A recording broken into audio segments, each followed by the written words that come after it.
mlspanky here. Um, Here with a video for. I know a lot of you are going to resist counseling, maybe not be so open to the idea. So, yeah, this method really worked well for me when it came to triggers and addiction. Now, I'm gonna be honest, it hasn't helped me at all. Like when I'm dealing with things that are related to Marissa. Like I just bawl my eyes out. I can't get myself get control of my feelings. But when it comes to like triggers and things that would make me want to use or hurt myself or whatever, these things like really helped me. And if you're unfamiliar with the term, it's called grounding. So I'm gonna go over that. Side note: the reason why I wear these PJs and you know this necklace in all of my videos. This is the ring I got her. It was a promise ring. And these are her PJs. Obviously, they're not mine.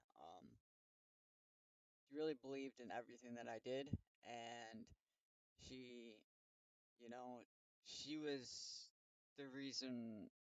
I mean, yeah, I started the channel before her, but like she even pushed me to like get into streaming, and then she pushed me to like get back into this as well. But honestly, I just love spending time with her, and every chance I could, I was with her. So that really delayed everything, but in honor of her, that's why I do these things. So we're gonna jump right into the video. A good quote: "No feeling is final." I just thought that was a good way to start it off. Grounding. Now, it's just a way. It's simply put, it's a way to detach from emotional pain. Um, there's three different methods for it, but just in case you don't know what it is, I'm gonna read the technical term. Grounding is a simple set of strategies to detach from emotional pain, drug craving, self-harm, impulses, anger, sadness, and it basically focuses on distractions, from the distracting yourself from what's going on, and there's three different methods to this. But basically what you're trying to do is detach yourself from whatever situation it is, whether it's you want to hurt yourself, whether you want to go use drugs, whether you're really mad and want to say something you shouldn't, that's it's just basically for controlling your emotions and making sure that there aren't outbursts that or actions that you do that you're going to regret later. There's three different types of grounding. Um, and there's some key things to it too. You can do it anywhere. Um, it's especially useful when it comes to triggers. Just if you're disassociating, if you want to use, or you're having really bad emotional pain. However, for me, that has not helped. I'm going to be honest. Like I said, when it comes to Marissa, I really haven't had much success with this, but when it came to drug use, this has helped me a lot, so that's why I'm making a video on it. At the end of the day, there are three different types of grounding, and it's mental, and you know, it's kind of self-explanatory. Physical is focusing on your surroundings, basically, and staying. All of this is kind of key with staying in the present too. And soothing is, you know, talking to yourself in a kind way, saying positive things about you. I guess it would be kind of a mix of both if I had to put it. For me specifically, mental was definitely the most like easiest and what worked for me. Honestly, is the physical part did nothing, but everyone's different, so I'm gonna explain all of the methods as best I can. So mental grounding, um, describing your environment in detail, using every sense that you have, like for example, the walls are blue, my desk is, wherever you're at, but for me, my desk is black, or my nightstand is brown, or I have brown paneled walls, my bed is blue, my pillows are blue, um, describing your environment. And that one I'm gonna list all of the things that I wrote down. Playing category games with yourself. Like naming as many dogs as you can, as many cats as you can. Counting sheep. You know, uh, anything, anything that can take your mind off of the current situation. Describing everyday activity in great detail, like how you make dinner or something.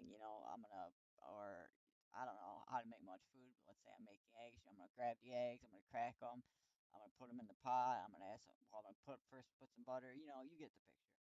um and then the imagine one, for like, I feel like I should go over all of these. That's why, like imagination, like you're trying to get away from that pain or that trigger. You just imagine yourself distancing. You close your eyes and you just distance yourself from it. For me, that never did anything. So I really want to kind of just focus on the ones that really made a difference to me. And you know, obviously, very simple one. Count to 10 or say the alphabet super slowly. It's focusing on everything but what you're dealing with, basically. Um, read something and saying each word to yourself, or like, it could be anything. It doesn't have to have something with meaning. Just like grab a book and say I do go here, whatever it is. You could even pre-write something that you either feel like would help you, or just has a bunch of random words that you're saying, so you're not focused on those cravings or everything that's going on. And while I'm really running out of time, I spent a lot of time on mental because that's really helped me. But there are two other types too. So physical grounding, it's exactly what it sounds like. Grabbing a chair as tightly as you can and just squeezing.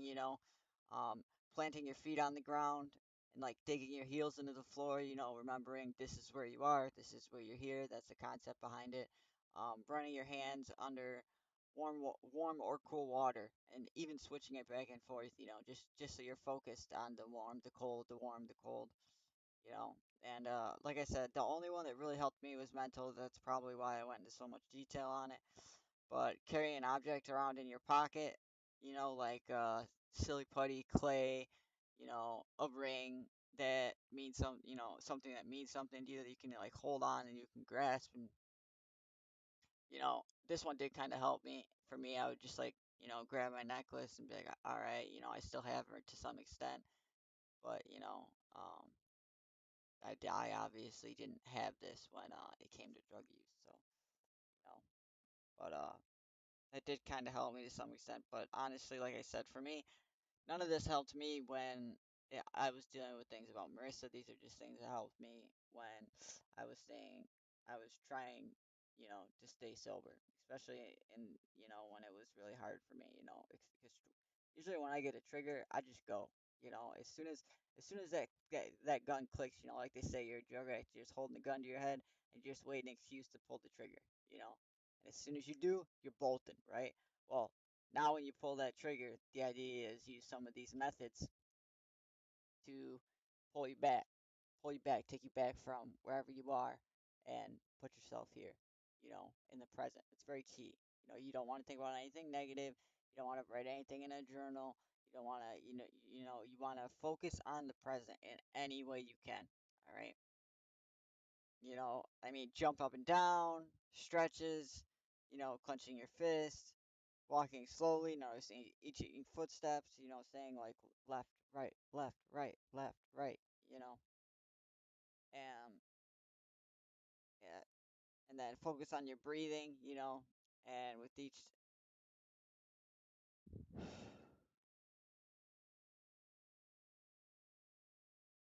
could say it out loud or in your head, a soothing word, favorite color, like, like I'm safe, or, I love this or I love that, and just focus on your breathing mainly, but saying something to remind yourself that you're present. It's like very key in each one of these methods is making you focus on the present, not where you're what that trigger wants you to do or take you to or make you go to. And then soothing, this is I guess kind of like a mix of both, you know? Like I don't know. This one to me I never really understood, but I'm gonna go over it just in case it does help some people. There were some keynotes here. So saying kind statements to yourself, that like you're a good person, you're just going through a hard time, you'll get through this. Simple things like that, you know. Any positives about yourself that you can think, saying them out loud. Um, like I said, for the main reason why this is hard is because like what if you're around certain people, And the key with the soothing one is a lot of this is, I mean, some of it's mental, but saying it out loud kind of reinforces it. That's I think that's what soothing more or less goes for. I don't know. Like I said, for me, this one wasn't very helpful. So, um, think of your favorite color, animal, food, TV show, whatever it is, and just focus on that. You know, picture people you care about. Look at photographs of them. Look at the people that you're trying to stay sober for, especially if you're not staying sober for yourself. I'm not gonna lie, this one did help me a little bit, especially when it came to while I was with Marissa, and I would get triggers and she wouldn't be around, she was on my phone, so I just pick up my phone and look at it and be like, do I really want her to have to live without me? And the answer was always, of course not. And if you don't have someone like that, then think of your dad, think of your mother, think of, anyone who really cares about you and loves you and doesn't want to see you going down that path. And, like I said, this video is mainly for the people who are the lone wolves out there and who don't want to go to counseling because I know how hard it was for me to make that choice. And honestly, I've really preached that it's super important, but I know how many of you won't, because I've been there and trying to do it alone is very hard. So, I'm just trying to go over some things that help me. I know I'm kind of, and then, you know, remembering a safe place, like somewhere in your childhood, like when you used to go to grandma's house or your the park, your local park, or the beach if you've been there, any or even you can imagine these things too, I suppose. But it always helps to be, have some form of physical representation so you can kind of like take yourself there.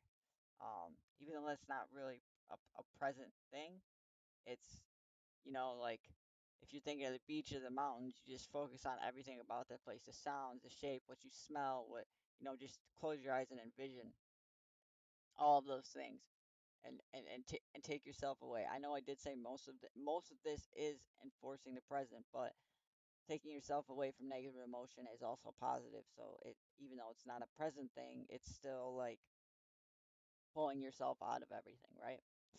So that's the idea. And then like even just saying out loud a coping statement like I can handle this. This will pass. This is only temporary.